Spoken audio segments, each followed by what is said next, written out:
Good morning, good morning, good morning. Today we're going to talk more about the Amish. Have you ever wondered how the pandemic affects the Amish?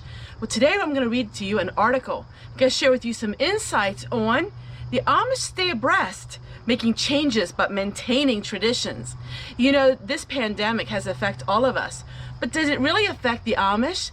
Let's get started right into this article. In fact, this article was issued on July 23rd, 2020. So it is more of a current article.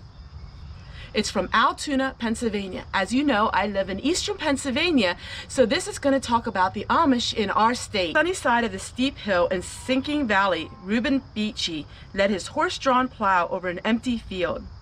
Beachy is a young, thin man with a corn-colored hat, bright brown beard, and a plain dress, ambled with his equipment to ask how long this interview might take.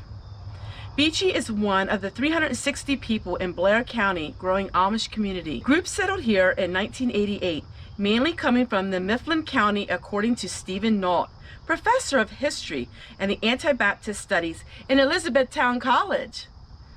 The Amish almost never speak to the media or watch TV, let alone are they consumed 24/7 with the news cycle. Beachy was willing to share his thoughts concerning the pandemic.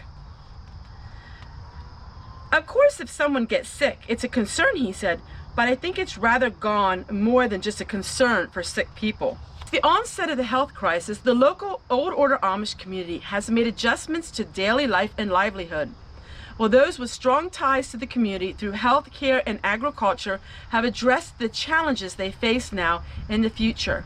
Beachy said him and his wife wear masks when required, but haven't done so while just among other Amish, while working outside or in church services. When things first came out, they were sounding so scary. We had limited gatherings and church services were changed to a limited size, he said. But now as the county and country heads back to normal, church services have as well. On a recent trip to local Amish farms, Ford discovered that those in the community who interact with customers have been using masks and following the social distancing. He said because Amish hold the good of the community over the needs of the individual, they would adhere to the guidelines from the government to protect their families and those outside the community. Beachy's main concern is the effect of the pandemic on changing crop sales. City farmers and other parts of the county needing to plow under healthy crops to throw away produce due to the slumping demands. Beachy is part of the local co-op made up of a dozen Amish and non-Amish farmers who pull their produce to sell both in and out of state, as far as Florida. Beachy said because he only has about 4 to 5 acres, it is more viable to pool resources for wholesale. The market for produce is drying up because the restaurants and schools have been closed, he said. We shifted from wholesale to selling to the local market. He said there are benefits to selling locally, but they will wait to see what sort of changes may take place by the end of September, when their produce, mainly winter squash, is considered and consolidated to store for later distribution.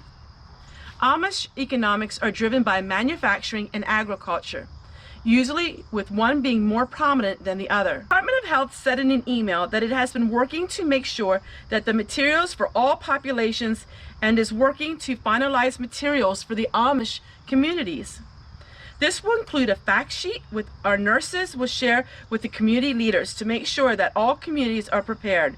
We are also working with several physicians and health systems that closely work with the Amish community to make sure that they are assisting in providing information to the leaders of the Amish community. The community is more known for taking care of their own, although we would be happy to offer any assistance they needed. There are certain individuals within some of the state and federal agencies that work with the Amish, but in most cases, county agencies look at Penn State Extension to gain access. Our agency, with strong trust in the Amish community throughout the regions of Central PA Clinic in Belleville, which offers medical care to the Amish people with genetic diseases, are also doing some testing. Dr. Morton expressed his concerns about immunization. Amish people are reluctant to receive vaccine for the virus when it's developed. I've been after the Amish community for the need of immunizations and preventative measures, he said. I can't get them to get the flu shot, rubella shots, or even the polio shot. I doubt if I'm going to get them to get the virus shot. Also, it's been added that this crisis has had an impact on the Amish and the people and the relationship to the English world or to the broader population.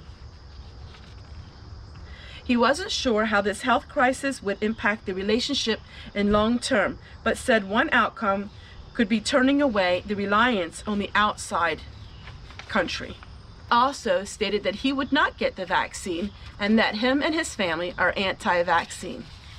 So there you go. How has it impacted the Amish? It has impacted the Amish in many ways because they grow lots of produce, and with the restaurants closing down, a lot of times they couldn't sell their produce. So now they have a community produce where they all gather together and they sell their produce wholesale. But the Amish are very traditional, and so they're very anti-government, and so they would be anti-vaccine or anti-anything like that. So in your comments below, what do you think about all of that? Do you find yourself a lot like the Amish in some of your thoughts? I bet you do.